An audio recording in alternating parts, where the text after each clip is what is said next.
ఆంధ్రప్రదేశ్ శాసనసభను ఉద్దేశించి ఆంధ్రప్రదేశ్ గవర్నర్ గారు శ్రీ ఎస్ అబ్దుల్ నజీర్ గారు చేసిన ప్రసంగం ఆపాదమస్తకం ప్రజాహితంగా ఉంది. ఇది మంచి ప్రభుత్వం, ఖచ్చితంగా ప్రజల గురించి ఆలోచిస్తూ ప్రజాహితంగా గత ప్రభుత్వం తాలూకా దుష్ట పాలనని, దుర్మార్గపు ఆలోచనల్ని, అవినీతిని అరికడుతూ నిత్యం పేదరికం నిర్మూలన కోసం, స్వర్ణాంధ్ర నిర్మాణం కోసం పయనించే దిశగా మన ముఖ్యమంత్రి వర్యులు నారా చంద్రబాబు నాయుడు గారు మరియు ఉప ముఖ్యమంత్రి వర్యులు పవన్ కళ్యాణ్ గారి పగ్గాలు చేపట్టి ఆంధ్రప్రదేశ్ని ఖచ్చితంగా మా కోసం అందంగా తీర్చిదిద్దుతారన్న దిశగా ఈ పరిపాలన సాగుతుందని ప్రజలు నమ్మే దిశగా ఈ ప్రసంగం అంతా కూడా సాగింది.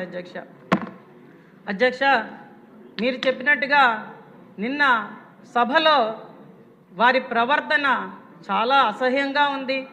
ప్రజలందరూ కూడా దాని గురించే మాట్లాడుతూ ఆయనకి ప్రతిపక్ష హోదా ఎలా వస్తుంది, గత అసెంబ్లీ సెషన్స్కి రాలేదు, ప్రజల గురించి పట్టించుకోలేదు, ఈ 9 నెలల్లో ఏ రోజు ప్రజల గురించి ఆలోచించలేదు, మళ్ళీ రాష్ట్ర గవర్నర్ గారు చేస్తున్న ప్రసంగాన్ని అడ్డుపడుతూ ఖచ్చితంగా మళ్ళీ ఇంకొకసారి ఒక జోకర్గా ఆయన మిగిలాడని ప్రజలు ఈరోజు చెప్తున్నారు. అధ్యక్ష, ఒక శాసన మండలిలో సభ్యుడిగా ఉన్న ఒక ఎమ్మెల్సీ నిన్న మీడియా ముందుకు వచ్చి పవన్ కళ్యాణ్ గారు ఎక్కడా కనిపించలేదు అని మాట్లాడడం చాలా అసహ్యంగా ఉంది. అధ్యక్ష, ఇవన్నీ కూడా ప్రజలు ఖచ్చితంగా గమనిస్తున్నారు. ప్రజలైతే దాని గురించి వాళ్ళని పట్టించుకునే దిశగా లేరు. ఇంకా వాళ్ళ బిహేవియర్ అలాగే కంటిన్యూ అయితే అధ్యక్ష 29లో 11 సీట్లు కూడా రావు అధ్యక్ష వాళ్ళకి. అది మటుకు అక్షర సత్యం అధ్యక్ష. ఈరోజు వాళ్ళ గురించి మాట్లాడుకోవడం మానేసి మనం ఖచ్చితంగా మన ప్రభుత్వం ఇది మంచి ప్రభుత్వం, ఖచ్చితంగా ప్రజల గురించి ఆలోచిస్తున్న ప్రభుత్వం అనే దిశగా ఎవరైనా ఒక మనిషికి ఒక చేపనిస్తే అది అతనికి ఒక రోజు తిండి పెట్టినట్లు అవుతుంది. అదే మనిషికి చేపలు పట్టడం నేర్పితే జీవితాంతం తిండి పెట్టినట్లు అవుతుంది అన్న మన గౌరవ ముఖ్యమంత్రి గారి సూక్తిని నిన్నను మన గవర్నర్ గారు చెప్తున్నప్పుడు ఖచ్చితంగా ప్రజలందరూ ఒకటే ఆలోచిస్తున్నారు అధ్యక్ష. ఎందుకంటే ప్రభుత్వ రాష్ట్ర ఆర్థిక పరిస్థితిని దృష్టిలో ఉంచుకొని ఒక గౌరవ ముఖ్యమంత్రి ప్రతి అడుగు వేయాలి అధ్యక్ష. గత ప్రభుత్వంలో అది ఎక్కడా కనిపించలేదు అధ్యక్ష. ఖచ్చితంగా రాష్ట్ర ప్రభుత్వ నిధులని దుర్వినియోగపరుస్తూ రాష్ట్రానికి అప్పుల భారం పెంచుతూ ప్రతి పని గత ప్రభుత్వం చేసిందనడానికి మనం చాలా శ్వేతపత్రాలు రిలీజ్ చేసాం. దాని గురించి కూడా మన శాసనసభలో కూలంకషంగా చర్చలు కూడా జరిగాయి అధ్యక్ష. కాబట్టి ఇప్పుడు మన ప్రభుత్వం చేసే ప్రతి ఆలోచన, అలాగే కేంద్రం తాలూకా పథకాలన్నింటినీ జోడించుకుంటూ రాష్ట్రాన్ని అభివృద్ధి పదంలోకి తీసుకువెళ్ళే ఆలోచన విధానం ఖచ్చితంగా మనం ఇది స్వర్ణాంధ్ర నిర్మాణానికి పునాదులు వేస్తున్న అనడంలో ఎటువంటి సందేహం లేదు అధ్యక్ష. అలాగే అధ్యక్ష, మనం చేసే ప్రతి పని కూడా అధ్యక్ష ఎన్నికల హామీలని దృష్టిలో ఉంచుకొని ప్రజలు మనకు చెప్తున్న దాన్ని ఖచ్చితంగా విని దానికి తగ్గట్టుగా ప్రతి అడుగు వేస్తూ, అలాగే ఆర్థిక సంక్షోభంలో ఉన్న రాష్ట్రాన్ని దృష్టిలో ఉంచుకొని దాన్ని పైకి తీసుకొచ్చే దిశగా ఏ పనులు చేస్తే మనకి రేపు పొద్దున్న రాష్ట్రం ముందుకు సాగుతుందన్న దిశగా ప్రతి అడుగు వేస్తున్నాం అధ్యక్ష. దానిలో ఎటువంటి సందేహం లేదు అధ్యక్ష. అది ఈ ప్రసంగంలో ఆపాదమస్తకం మనకు కనిపించింది అధ్యక్ష. అలాగే మనం ముఖ్యంగా చెప్పుకోవాల్సింది ఏంటంటే సంక్షేమంతో కూడిన అభివృద్ధి మనం మన రాష్ట్రానికి అందిస్తామన్న దిశగా ప్రతి అడుగు వేస్తున్నాం అధ్యక్ష. అందులో ముఖ్యంగా నేను చెప్పదలుచుకున్నది పల్లె పండుగ. మన గౌరవ ఉప ముఖ్యమంత్రి వర్యులు పవన్ కళ్యాణ్ గారి పంచాయతీరాజ్ శాఖ ద్వారా మనం ఆగస్టు 23వ తారీఖున గ్రామ సభలు నిర్వహించాం. ఇంతకు ముందెన్నడూ లేని విధంగా గత 5 సంవత్సరాల గ్రామ సభ అన్న పదాన్నే మర్చిపోయారు అధ్యక్ష ప్రజలు. అలా కాకుండా గ్రామ సభలు నిర్వహించే అన్ని పంచాయతీల్లో ఏ పనుల ద్వారా మనం గ్రామీణాభివృద్ధి సాధ్యమవుతుందన్న దిశగా దాని తీర్మానాలు చేసుకొని దానికి తగ్గట్టుగా నిధులని సుమారు 4,500 కోట్ల రూపాయల నిధులని పంచాయతీల కోసం విడుదల చేయడం అయింది అధ్యక్ష.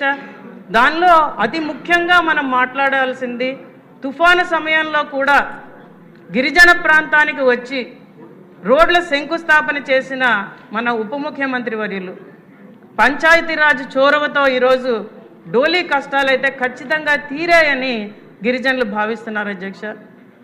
మొట్టమొదటిసారిగా శ్రీకాకుళంలో పూర్తి చేసిన రోడ్డు మీద ఒక అంబులెన్స్ ఒక గర్భిణీ స్త్రీని రికార్డు టైంలో 8 నిమిషాల్లో ఆసుపత్రికి చేర్చింది అధ్యక్ష. అది మనం సాధించిన ఘనత అధ్యక్ష. ఎవ్వరూ వినని కష్టాలని మన ప్రభుత్వం వింటున్నది అధ్యక్ష. ఈరోజు ఖచ్చితంగా దాన్ని చేసే దిశగా తీసుకెళ్తున్నారు అధ్యక్ష. ఎక్కడ చూసినా బురద, ఎక్కడ చూసినా మురికి, ఎక్కడ చూసినా గుంటలు, యాక్సిడెంట్స్, వీటన్నింటినీ దృష్టిలో ఉంచుకొని ఈరోజు మనం పల్లె పండుగ చేసుకొని రోడ్ల నిర్మాణం చేపట్టి సుమారు 4,500 కిలోమీటర్ల సీసీ రోడ్ల నిర్మాణం చేసుకున్నాం. అలాగే తార్ రోడ్లను నిర్మాణం చేసుకుంటున్నాం.